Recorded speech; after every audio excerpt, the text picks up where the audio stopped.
ॐ अज्ञानतिमिरान्धस्य ज्ञानञ्जनशलाकया चक्षुरुन्मिलितं येन तस्मै श्रीगुरुवे नमो नमः। शिक्षा गुरु, दीक्षा गुरु और सभी भक्तवृंद के चरणों में मेरे कोटि कोटि प्रणाम और आभार। भक्तों, कैसे हैं आप सब लोग? आशा है भगवान श्री कृष्ण के चरणों में लगे रहे होंगे और स्वस्थ होंगे। भक्तों, आज हम इस वीडियो में गोवर्धन महाराज की विषय में, लीला के विषय में जानने वाले हैं और गोवर्धन पूजा क्यों हुई थी, गोवर्धन पूजा किस जगह पर हुआ था, गोवर्धन पूजा के फाउंडर कौन है, आज हम इस वीडियो में जानने वाले हैं। और भक्तों, मैं तो छोटी हूँ, मैं भगवत कथा करती हूँ और मेरा इच्छा था कि मैं भगवत कथा करूँ, तो मैं गुरु की कृपा से, भगवान की कृपा से भगवत कथा करती हूँ। और मेरे भगवत कथा में कुछ त्रुटि होती होगी, तो कुछ त्रुटि हो गई हो, कुछ भूल हो गया तो मुझे समाधान दे देना। जो जितने भी मेरे भक्त लोग मेरे वीडियो देख रहे हैं, अगर मुझसे कोई त्रुटि हो गई है तो मुझे समाधान दे देना। तो पहला है, गोवर्धन पूजा किस जगह पर प्रथम बार हुआ था? तो गोवर्धन पूजा पहली बार गोकुल में हुआ था और इसके फाउंडर जो है वो और कोई नहीं, भगवान श्री कृष्ण है। 5 साल की उम्र में भगवान श्री कृष्ण गोवर्धन पूजा किए थे और गोवर्धन पूजा जो हुआ था उसकी लीला भी अपरंपार कथा है, उसका लीला भी हम आज जानेंगे। और पहले हम जानते हैं गोवर्धन पूजा किस प्रकार होती है। गोवर्धन पूजा जो होती है, गोवर्धन पूजा के दिन पहले हम गाय का पूजा करते हैं, गौ माता की पूजा करते हैं। गौ माता को पहले नहलाते हैं, उसके बाद गौ माता को चंदन सिंदूर लगाकर पुष्प अर्पण करके पूजा किया जाता है। गौ माता को चावल और गुड़ का भोग लगाते हैं। उसके बाद गौ माता की पूजा करने के पश्चात गोवर्धन महाराज की पूजा होती है। गोवर्धन महाराज की जो पूजा होती है तो वो पहले हमें मतलब पहाड़ बनाना पड़ता है। जो पहाड़ बनता है वो अन्न से बनता है। जो अन्न से पहले पहाड़ बनाया जाता है, गोवर्धन महाराज को उसमें स्थापित किया जाता है। उसके पश्चात 56 प्रकार के भोग बनाए जाते हैं और 56 प्रकार के भोग के साथ गोवर्धन महाराज की पूजा की जाती है। तो कुछ इस प्रकार से होती है गोवर्धन महाराज की पूजा। तो पहले उसके बाद हम जानेंगे गोवर्धन महाराज की पूजा की लीला के विषय में। मतलब गोवर्धन महाराज की पूजा पहले किस तरह से हुई थी, उनका मतलब जो पूजा पहली बार किस प्रकार हुआ था। चलिए भक्तों, गोवर्धन महाराज की लीला के विषय में जानते हैं। तो भक्तों, इसकी कथा कुछ इस प्रकार है। गोकुल में सुबह सुबह भगवान श्री कृष्ण सोए थे और सुबह सुबह उठे तो गोकुल पूरा सजा हुआ था, फूलों से सजा हुआ था, रंगोली हुई थी, अच्छे अच्छे पकवान बन रहे थे, खीर, पूरी, हलवा, मिठाइयाँ ये सब बन रहे थे। तो कृष्ण उठे और देखे ये सब क्या हो रहा है। तो जब यशोदा माता के पास गए और कृष्ण पूछे, माँ ये क्या हो रहा है, अच्छे अच्छे पकवान क्यों बन रहे हैं, क्या किसकी शादी है? तो माता परेशान में थी, मतलब अच्छे अच्छे व्यंजन बनाने में माता परेशान थी। तो माता ने बोले कि ना कान्हा, मैं परेशानी में हूँ, जाओ अपने बाबा से पूछो। तो छोटे से कृष्ण वो चलते फिरते गए और नंद बाबा से पूछा, बाबा ये क्या हो रहा है, क्या हो रहा है, ये गोकुल इतना सजा हुआ क्यों है, अच्छे से पकवाने क्यों बन रही है। तो नंद बाबा भी मतलब वो भी टेंशन में थे। तो कृष्ण से कहा कि जाओ अपनी माँ से पूछो। जब यशोदा माता के पास पहुँचते लला तो वो बोलते बाबा के पास जाओ, जब नंद बाबा के पास पहुँचते बोलते थे यशोदा माता के पास जाओ। ऐसे बार बार होकर तो कृष्ण परेशान हो गए और बोले, बाबा के पास चले गए और बोले, बाबा क्या हो रहा है ये, मतलब नंद बाबा के हाथ पकड़ लिए और बाबा क्यों हो रहा है ये, कोई मुझे बताता ही नहीं, ना माँ बताती है ना आप बताते हो, क्या हो रहा है आखिर। तो नंद बाबा कृष्ण को उठाए और अपने गोदी में बिठाकर बोले, कृष्ण हम ग्वाले हैं, हमारा जीवन गाय, घी, दूध के ऊपर निर्भर है और ये सब कहाँ से आएगा जब गाय दूध देगी।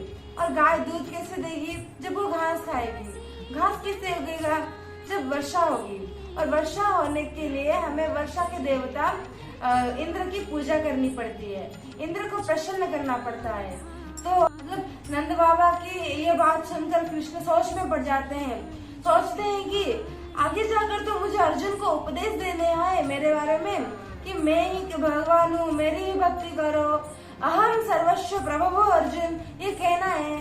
तो मैं ये कैसे बोलूं, अर्जुन को कैसे बोलूं, जबकि मेरे घर वाले ही किसी और की भक्ति कर रहे हैं, किसी और को भगवान मान रहे हैं, मुझे पूजा नहीं कर रहे हैं, मुझे भक्ति नहीं कर रहे हैं। तो मैं ये और किसी को कैसे बोलूं कि मुझे भक्ति करो, मुझे पूजा करो, ये कैसे बोलूं?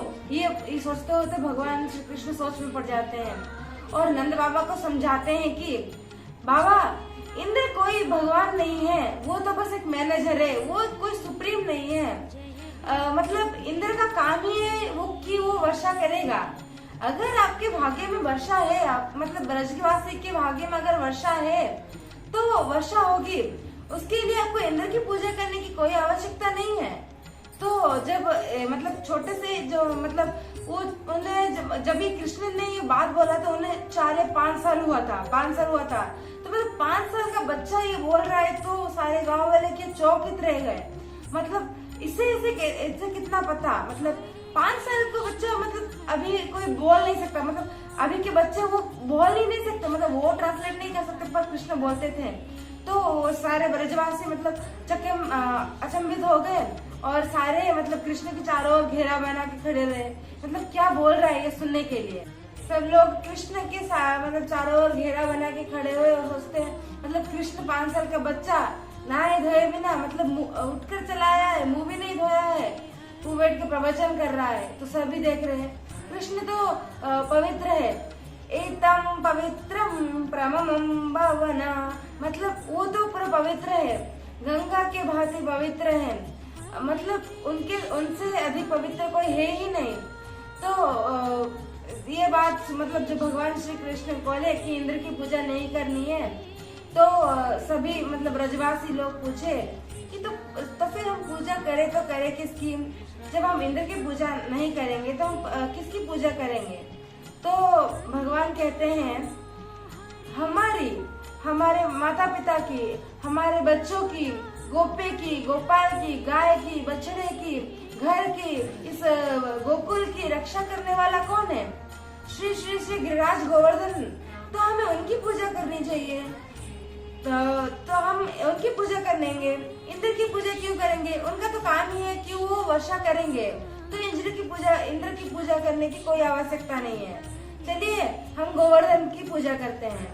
ब्रह्म वैवर्त पुराण में कहा गया है कि जो गिरिराज महाराज है वो कोई और नहीं, स्वयं भगवान श्री कृष्ण है।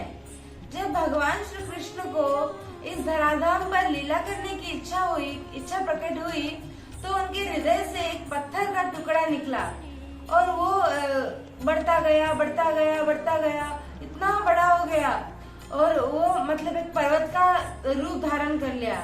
तो जो बड़ा पत्थर मतलब एक पत्थर का टुकड़ा जो पर्वत में बदल गया, वो स्वयं भगवान श्री कृष्ण है। मतलब भगवान के हृदय से निकलने के कारण वो पत्थर स्वयं भगवान श्री कृष्ण है। और वो मतलब भगवान भी है और भक्त भी हैं। पर हम वैष्णव गणों के लिए वो स्वयं भगवान श्री कृष्ण है। तो बोलिए श्री श्री श्री गिरिराज गोवर्धन महाराज की जय। तो कृष्ण कहते हैं अगर पूजा करनी है तो गोवर्धन महाराज की करो। पता है भक्तों, पहले ना गोवर्धन मतलब जो गोवर्धन महाराज जी वो गोलक में थे, पर उसके बाद कृष्ण भगवान को इस धराधाम पर लीला करने की इच्छा हुई, तो उन्होंने राधा रानी से कहा कि राधे मुझे लीला करना है। तो राधा रानी तुरंत मना कर दिए कि नहीं, तुम्हें जाना है तो उस कीचड़ में जाओ, मैं उस कीचड़ में नहीं उतरूंगी।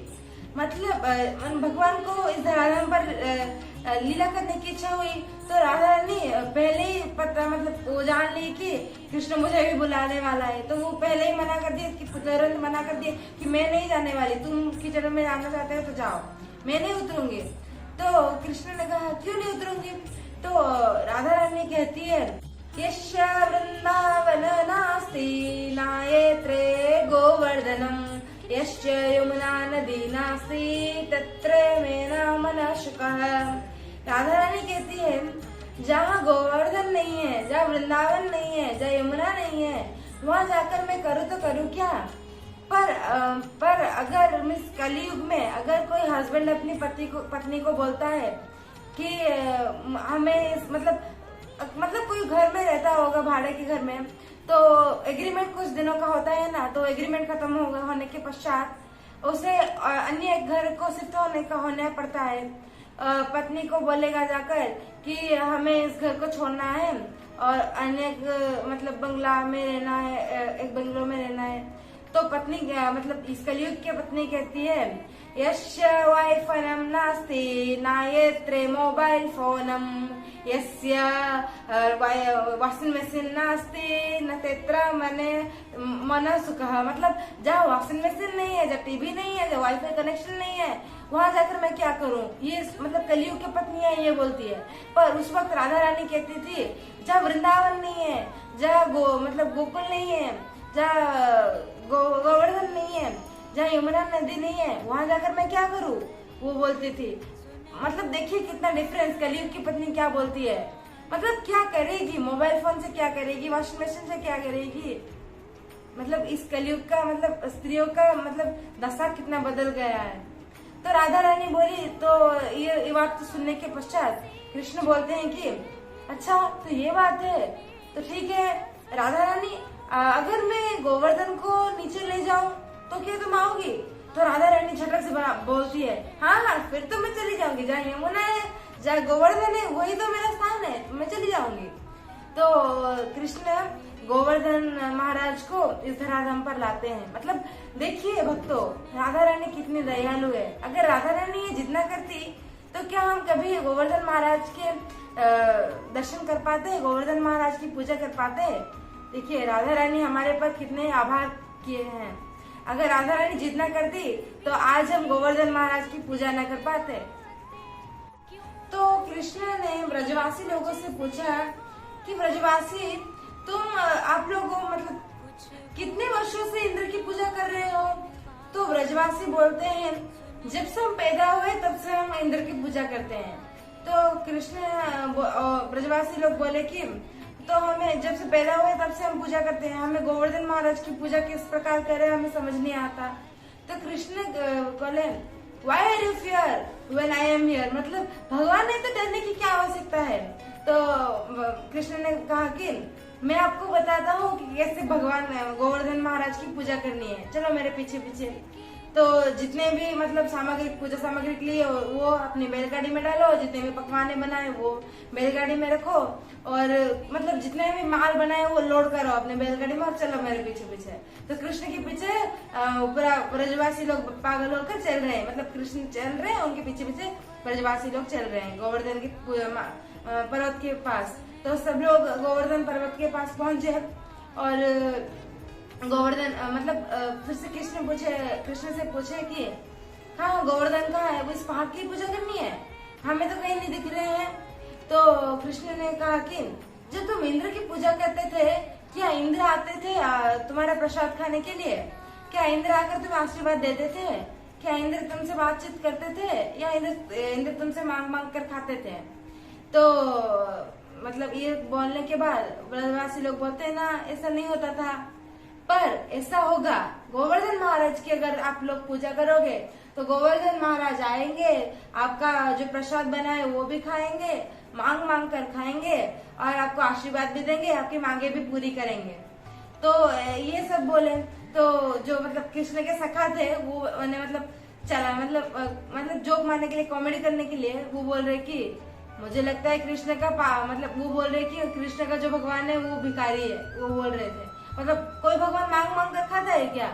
तो वो छोटे बच्चे थे तो मतलब कॉमेडी चल रहा था, उनकी बातों का अनसुना कर कृष्ण की बातों पर ध्यान दिए ब्रजवासी लोग। और जैसे पूजा करते हैं मतलब होम यज्ञ किए, गोवर्धन महाराज को विनती किए मतलब हमारी रक्षा करने के लिए, मतलब जैसे पूजा किया जाता है वो सब किए, पूजा किए और भोग भी लगाए। तो बोले कि कहाँ कृष्ण, कहाँ गोवर्धन महाराज कहाँ है, नहीं खा रहे हैं। तो कृष्ण गोवर्धन महाराज से विनती की कि आओ और प्रसाद खाओ। तो भगवान वो तो मतलब सुप्रीम है, उनकी बातों को कौन टाल सकता है। तो गोवर्धन महाराज आए और वो सब जो भोग लगाए थे वो सब खाने लगे बैठकर। मतलब जो ब्रजवासी लोग हैं मतलब अचंभित होकर देख रहे हैं, मतलब सच्ची में भगवान आकर खा रहे हैं ऐसे देख रहे हैं। तो कृष्ण जो हैं वो देखे और जो मतलब गोवर्धन महाराज खा रहे थे और खीर पूरी मिठाई सब खा रहे हैं, एक एक खाते हैं और पूरी खाते हैं, बोलते हैं ये पूरी किसके घर से आई है, बहुत स्वादिष्ट है। तो मतलब एक ग्वाला बोलता है हमारे घर से, हमारे घर से। तो गोवर्धन महाराज कहते हैं अच्छा तुम्हारे घर से, तो बहुत अच्छा है, क्या मांग करते हो मांग करो। तो वो बोलता है कि हमारे शादी होकर 4 साल हो गए और बच्चा नहीं हुआ है। तो तथास्तु बोल देते हैं, तथास्तु हो गया, हाँ चलो उनका मतलब रिकमेंड जो किए थे वो पूरा हो गया। वो खीर खाते हैं तो खीर इतना अच्छा हुआ है। अच्छा एक खीर कहाँ से आया है? तो वो बोलता है, एक ग्वाला बोलता है हमारे घर से प्रभु। तो आपका क्या रिकमेंड है आप भी बताओ। तो वो बोलते हैं कि मुझे नौकरी नहीं है, तो तथास्तु। कोई बोलता है कि मुझे धन नहीं है, तो तथास्तु। कोई बोलता है मेरा घर नहीं है, तथास्तु। कोई मतलब गाड़ी नहीं है, तथास्तु। कोई मतलब जितने लोग प्रसाद दिए थे सभी के रिकमेंड पूरे कर दिए। तो सभी खुशी हो गए, हाँ ये अच्छे हैं भगवान, हमारी सारी रिकमेंडेशन पूरी कर ले रहे हैं।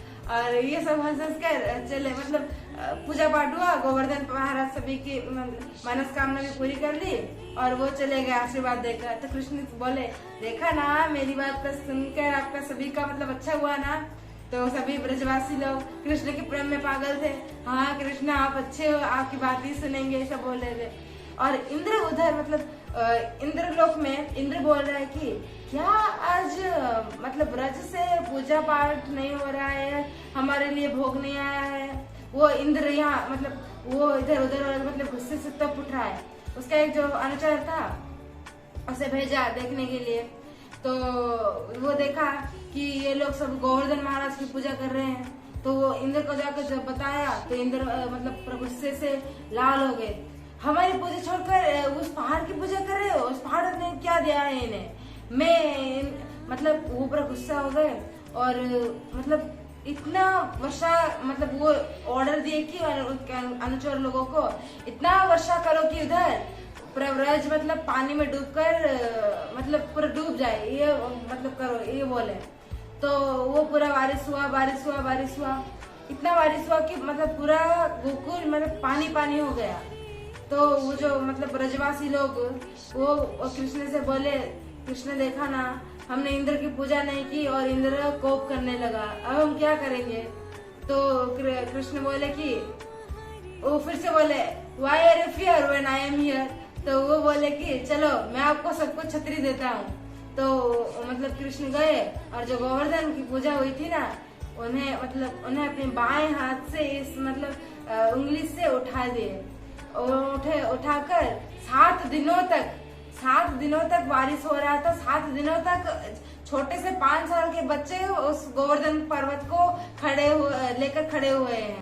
तो इतना बारिश हुआ तो भगवान श्री कृष्ण उस गिरि गोवर्धन पर्वत को हाथ में पकड़े खड़े हुए थे और 7 दिन 7 रात तक भगवान ठीक उसी पोजीशन में खड़े थे। तो उस जब मतलब कृष्ण को भूख भी लगती है ना, तो माता चिंतित थी और माता यशोदा माता उसी पर्वत के नीचे ही अच्छे से पकवान व्यंजन बनाकर भगवान को भोग लगाती थी। तो बोलिए श्री श्री श्री गिरिराज गोवर्धन महाराज की जय, यशोदा माता की जय। तो इस तरह से कुछ भगवान को भोग लग रहा था उस वक्त। तो मतलब बारिश भी हुआ, 7 दिन तक बारिश हुआ। मतलब बारिश कर करके इंद्र थक गया पर मतलब कृष्ण नहीं थके और बारिश चल रहा था। मतलब और जो मतलब ग्वाले हैं और जो गाय हैं मतलब छोटे छोटे जो गोपाल हैं वो सब मतलब सोचे कि छोटा सा बालक है कृष्ण, वो तब से पकड़ा हुआ है, हम भी चलो कुछ सहायता कर लेते हैं। और कृष्ण भगवान से बोले कि कृष्णा तब से तुम पकड़े हुए हो और थोड़ा हमें भी दे दो, हम पकड़ लेंगे, तुम जाके थोड़ा रेस्ट कर लो। बोले तो कृष्ण बोले पक्का मैं छोड़ दूं ना, तुम पकड़ लोगे तो जो ग्वाले गोपाल लोग बोले हाँ पक्का तुम छोड़ो, हम पकड़ लेंगे। तो मतलब भगवान छोड़े नहीं, क्योंकि भगवान नोज द रियलिटी। वो तो भगवान मतलब क्या होने वाला है वो जानते हैं, तो भगवान छोड़े नहीं, बस थोड़ा सा नीचे हाथ किए ही है और बोले कि चलो पकड़ो पकड़ो। तो सभी अपनी लाठी से, कोई अपने हाथ से पकड़ना चाहा गोवर्धन महाराज को और पकड़े रहे। और मतलब भगवान थोड़ा सा निकाले ही है, वो बोल रहे हैं कि गिर गए, पकड़ो कृष्णा पकड़ो, तुम्हें पकड़ो, हमसे नहीं पकड़ा जा रहा है। तो मतलब भगवान थोड़े निकाले ही और पकड़ लिए फिर से। और कृष्ण बोले कि पकड़ रहे था ना तुम, क्यों नहीं पकड़े, क्यों मतलब भारी है क्या? बोले कि नहीं कृष्ण तुम ही पकड़ो, हम क्या मतलब वो सच्चाई नहीं बता रहे। बोल रहे मतलब कृष्णा भगवान जानते हैं व्हाट्स द रियलिटी, पर वो बोले हाँ तुम ही पकड़ो, हम क्यों पकड़े, तुम पकड़ो, तुम ही तो बोल रहे थे ना गोवर्धन पूजा के लिए, तुम ही पकड़ो, हम क्यों पकड़े, ये बोले। तो भगवान पकड़े और भगवान बोल रहे कि देखा मेरे कितनी ताकत है। तो वो जो गोपाल लोग मतलब कृष्ण के दोस्त लोग बोल रहे हैं कि गाली देकर बोल रहे कि तेरा कमाल नहीं है, तेरा ताकत कुछ नहीं है, जो हमारे घर से तू चोरी करके माखन खा रहा था ना उसका कमाल है, जो माखन तू खा रहा था ना उसका ही कमाल है, उसके वजह से तुझे ताकत मिली और तू गोवर्धन पर्वत को पकड़ पा रहा है। हमारे घर से ही चोरी करके खा रहा था, तो पावर किसका है, हमारा या तेरा? तो भगवान तो मतलब वो तो मतलब दयालु है, बोले अच्छा ठीक है तुम्हारी बात है, तुम्हारी ताकत है, वो बोले। तो उसके बाद वो जो इंद्र बोल रहा है कि इंद्र देख रहा है सब और बोल रहा है कि ये क्या, मैं ये सब कर रहा हूँ और खुशी से आनंद मना रहे हैं उस पर्वत के नीचे, ये बोल के। और मतलब उसे थोड़ा सा ज्ञान हुआ कि कोई साधारण बालक ऐसा नहीं कर सकता, ये कोई अद्भुत मतलब चमत्कार है। तो वो मतलब बारिश रोक दिया और जाकर मतलब बारिश रोक दिया। और जब बारिश रुक गया तो सारे ब्रजवासी लोग वो चले गए, मतलब गिरिराज गोवर्धन महाराज की मतलब बोले शुक्रिया अदा किए कि हमारे छत्र छाया दिए, ये सब करके वो ब्रज गांव चले गए, मतलब जब बारिश रुक गया। पर कृष्ण, उन्हें तो इंद्र को सबक सिखाना था, तो कृष्ण रुक गए। और जब इंद्र आया पूछा कि आप तो कोई साधारण इंसान नहीं हो, आप कौन हो जो मुझसे आप युद्ध किए, कौन हो आप? तो भगवान अपने चतुर्भुज रूप दिखाए और बोले कि मैं स्वयं श्री कृष्ण हूँ और तुम्हारा जो अहंकार है वो मुझे तोड़ना है था, इसलिए मुझे ये लीला करनी पड़ी। तो जो गोवर्धन लीला मतलब भगवान किए है ना, तो मतलब जो सखा के साथ जो लीला करते थे वो तो सख्य लीला है, जो गोपी के साथ करते थे वो माधुरी लीला है, जो माँ के साथ करते थे वो ममता भरी लीला है। पर जो गोवर्धन लीला किए तो उस वक्त भगवान ने सारे लीला कर लिए। मतलब जो गोपियां भगवान श्री कृष्ण से नहीं मिल पाती थी, वो लोग मतलब 7 दिन 24 घंटे भगवान को देखती थी, भगवान की पूजा करती थी। भगवान सारे माताएं अच्छे पकवान बनाकर भगवान को भोग लगा पाती थी। तो जो गोवर्धन लीला है ना, वो भगवान श्री कृष्ण का एक मुख्य लीला है, जिसके विषय में आज हम श्रवण किए। तो उस दिन से गोवर्धन पूजा विख्यात हो गया, गोवर्धन लीला विख्यात हो गया और गोवर्धन पूजा उस दिन से स्टार्ट हुआ।